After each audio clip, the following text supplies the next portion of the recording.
नमस्कार मेरे प्यारे भाई और बहनों, आप सभी को Sharma sir India YouTube channel पर स्वागत है। आज का पहला सवाल देखिए, ये आप अगर चाहे तो आप इसको स्क्रीनशॉट भी ले सकते हैं। यहाँ पर क्या बोला गया है, 3 brothers A B and C have an aunt D. 3 भाई है ए बी और सी, उन लोगों की एक बुआ है D. This brother is E, D के ब्रदर कौन है, ई है। E is married to F, E का एफ के साथ शादी हुआ है।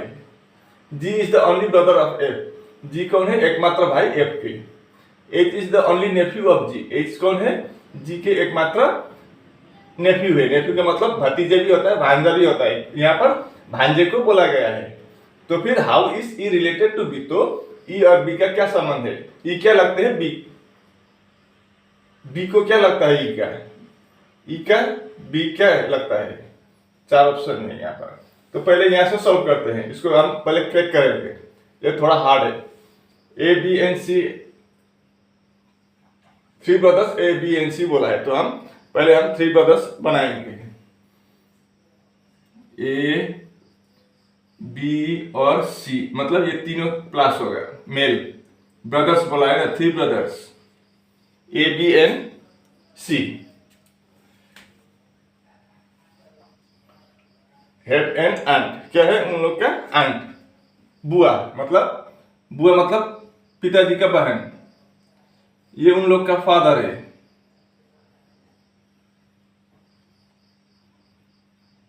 ये फादर है। तो फादर का क्या होगा, बुआ सिस्टर होगा, तो ऐसा हो गया, ठीक है। डी ये होगा,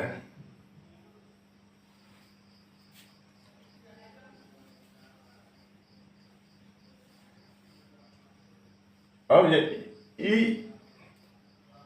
दिस ब्रदर इज ई। अब डी के क्या बोला है यहाँ पर, दिस ब्रदर इज ई बोला है, डी के भाई कौन है, ई। मतलब ये भी हो सकता है और दूसरा ऑप्शन भी बन सकता है। देखिए ये भी हो सकता है ई, ये एबीसी के फादर भी हो सकता है, डी के भाई ये भी तो होगा ही, और दूसरा अगर इन लोगों का चाचा है तो वो भी हो सकता है। यहाँ पर ओनली ब्रदर बोलने से यही होता था, मगर क्या बोला था, क्या बोला है, इज द ब्रदर, मतलब ब्रदर ये भी होगा ये भी होगा। अब दोनों तरफ 2 ऑप्शन बन गए हैं। अब देखिए,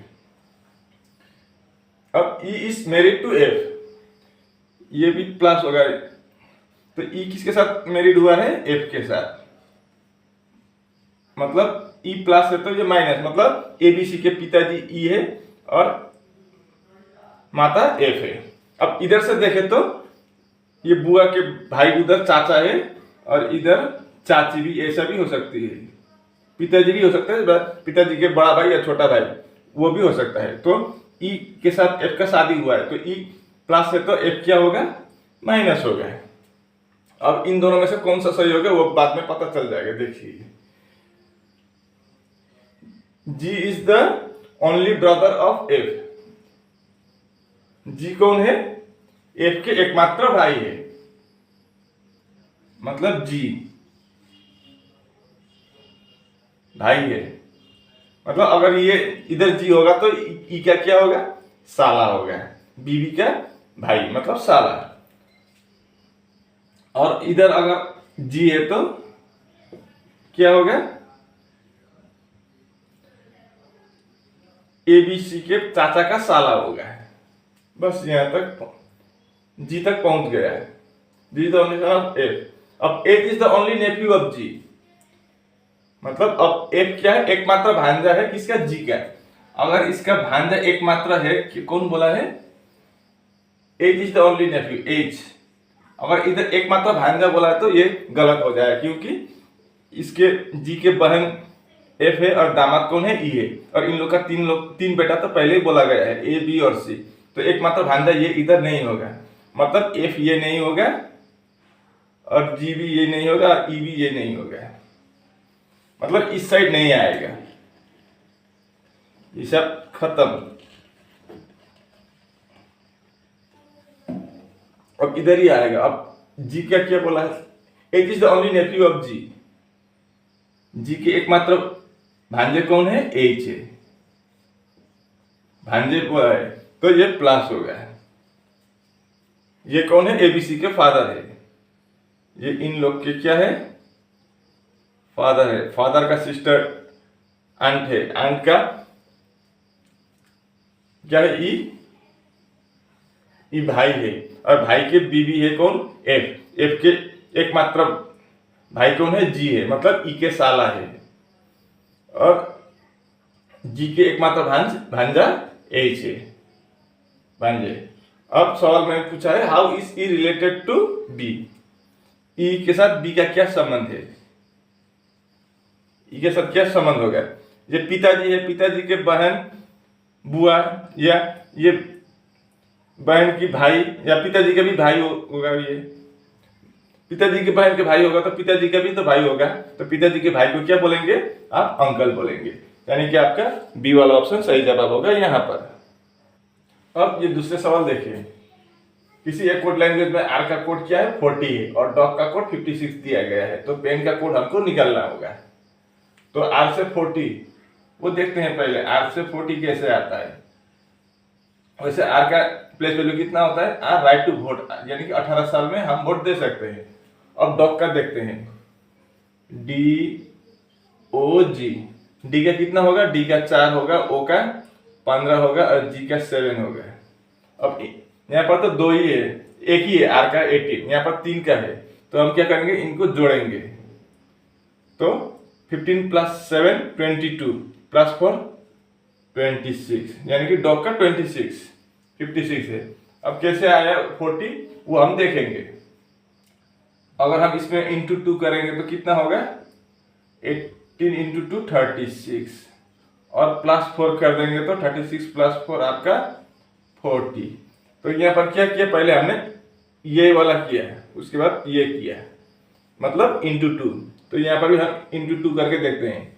26 इंटू 2 आपका 52, उसके बाद प्लस 4 तो 52 प्लस 4 56, कितना है? 50। डॉग का 60, बिल्कुल ठीक है। तो फिर हम पेन का देखते हैं, PEN, पी का कितना होता है? 16 साल का राजकुमार, ई का मतलब आपका 5, और एन का मतलब 14। अब तीनों को भी हम जोड़ेंगे, 16 और 5 21 और 14 35 35। अब इसको भी हम इंटू 2 करेंगे तो कितना होगा? 35 इंटू 2 35 इंटू 2 70। उसके बाद क्या किया? प्लस 4 किया था, तो यहाँ पर भी हम प्लस 4 करके देखते हैं, तो 74 है कोई ऑप्शन में? हाँ, सी। तो पेन का कोड क्या हो जाएगा? 74। मैंने यहाँ पर जो किया, हो सकता है एग्जाम में इंटू 3 या यहाँ पर कोई प्लस के जगह पर माइनस भी हो सकता है, वो आप घर में इसी तरह का बना के ट्राई कीजिए, आप जरूर कर पाएंगे एग्जाम में, लेकिन आपको घर में जरूर करना तो होगा ही।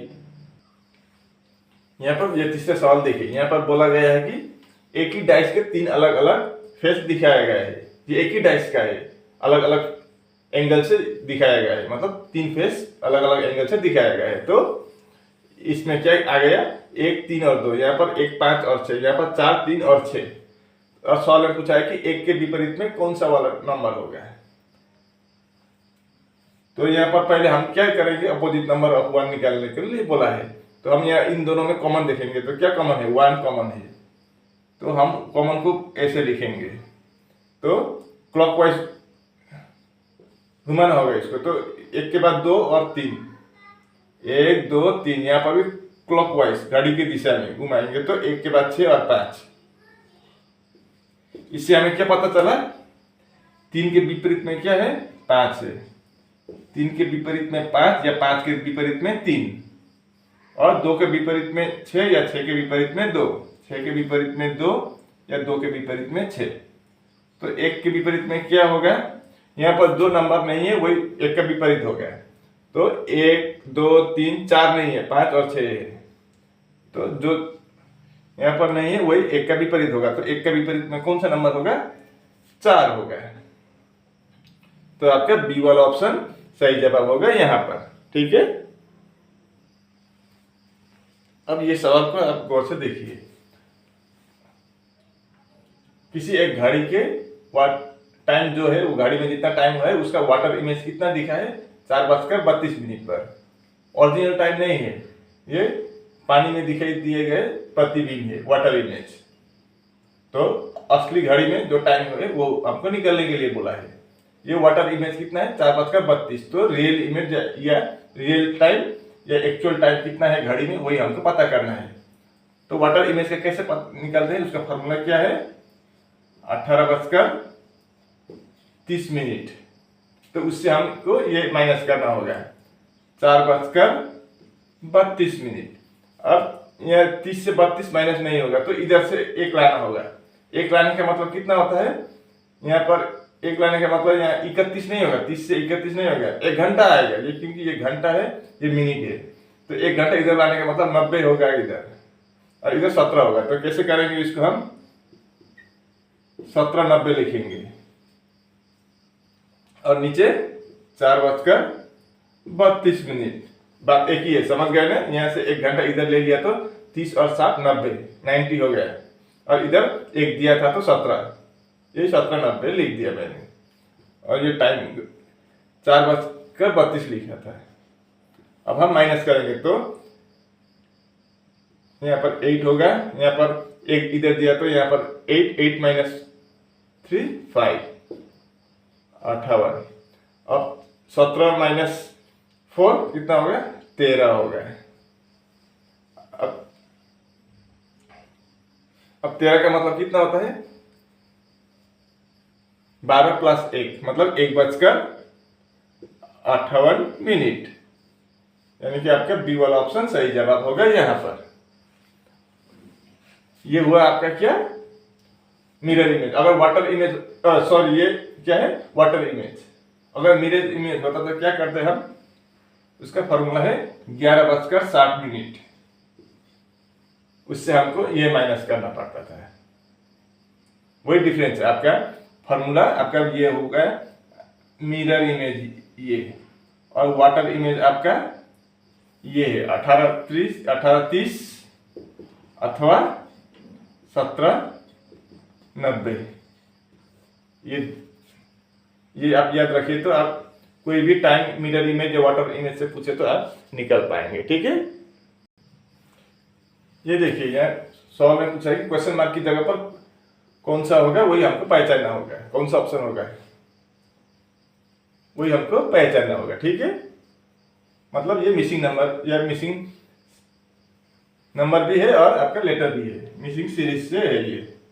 तो इसमें पहले हम क्या करेंगे, फोकस, तो ताकि हमको इजी हो जाए। तो पहले हम नंबर देखेंगे 8 और 14। मतलब 8 और 14 के बीच में कितना का डिफरेंस है, +6। 8 + 6 14। अब यहाँ 14 और 20 के बीच में भी +6 का डिफरेंस है, 14 + 6 20। 20 और 26 के बीच में भी 20 + 6 26, मतलब +6 है। तो यहाँ पर क्या होगा वो, तो यहाँ पर क्या होगा लास्ट में, 26 + 6 32 हो जाएगा। यानी कि आपका ये और ये बचा हुआ है, ए और डी नहीं हो गया। इतना तो समझ में आ गया। हम पहले इजी देखते हैं, लेकिन अब भी हमको कंफ्यूज हो गया, क्योंकि यहाँ पर 2 ऑप्शन है। अगर एक ही ऑप्शन होता तो हम उसी को टिक करके हम फिनिश कर देते थे, इतना टाइम नहीं लेते थे, लगाने की जरूरत भी नहीं है। एग्जाम में टाइम की बहुत मूल्य होती है, कीमती वाला टाइम हम बर्बाद नहीं करना चाहते थे। लेकिन यहाँ पर क्या हुआ, कंफ्यूज हो गए। +6 का खेल है ये, इतना तो समझ गए आप। अब दूसरा वाला देखते हैं, बीच वाला। यहाँ पर खेल समझ में आया। H के आगे क्या आता है रिवर्स में, G, F, E, तो क्या आएगा, D आएगा। D, E, F, G, H। और ये पहला और पहला का क्या है, मतलब C के बाद D को छोड़ दिया, E लिख दिया, E के बाद F को छोड़ दिया, G लिख दिया, G के बाद H को छोड़ दिया, I लिख दिया, तो I के बाद J को छोड़ देंगे तो K होगा, KD 32। यानी कि आपका बी वाला ऑप्शन सही जवाब होगा यहाँ पर। उम्मीद है कि आप इसको अच्छी तरह से समझ गए होंगे। लेकिन आपको इसी तरह का सवाल घर में अपने नोटबुक पर लिखकर आपको खुद को भी प्रैक्टिस करना होगा, सिर्फ यूट्यूब पर वीडियो देखने से नहीं होगा। खुद को भी प्रैक्टिस करना तो जरूरी है, मस्ट भी, ठीक है। और इसी के साथ हमारा वीडियो यहीं पर समाप्त होता है। अगर आपको वीडियो अच्छी लगी तो लाइक, शेयर और सब्सक्राइब जरूर करना है। इसके लिए आपको कोई पैसा देने की जरूरत नहीं है, फ्री में होता है सब्सक्राइब, ताकि अगर हम दूसरा वीडियो अपलोड करने पर आपको वहां पर जल्द से जल्द नोटिफिकेशन पहुंच जाएंगे और आप उस वीडियो को भी बिना मिस करके पूरा वीडियो को देख पाएंगे। आज के लिए बस इतना ही। मैं ऐसे मुद्दे लेकर फिर जल्द हाजिर होऊंगा। तब तक के लिए मुझे विदा दीजिए। आपका भी दिन शुभ हो। राधे राधे।